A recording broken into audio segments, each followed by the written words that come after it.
So in this video, we're looking at a goblet ball of the foot squat. Now, when we think of this movement, we should have certainly progressed and done our best to do, say, like a hand-assisted one. We should certainly be doing bodyweight ones first. I'll sort of demo what they will look like in a moment before we progress on to using a little bit of weight.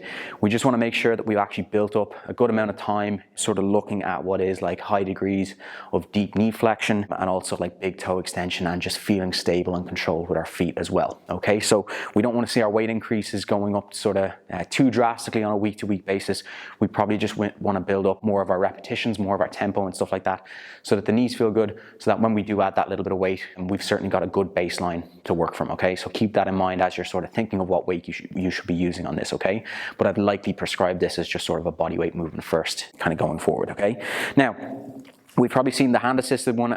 A lot of the key teaching points, the idea was to stay nice and upright with the trunk, and that's something that we're going to try and mimic here, even with the weight in hand. So we don't want to see ourselves sort of leaning forward. So the best way to think of it is, as opposed to sort of shooting back with the hips, you can see as I shoot back, my knees go back and my sort of torso leans.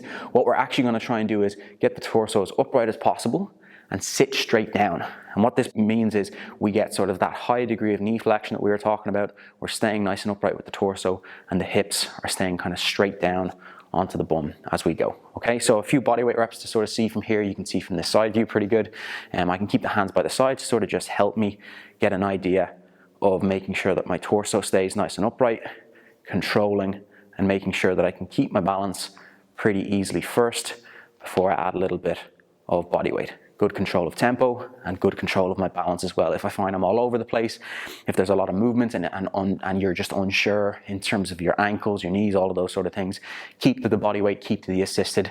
But if you feel good and you're able to progress on to what would be the sort of weight or the goblet position, just make sure that nothing changes too much. You basically want to make sure that the weight is sort of held in.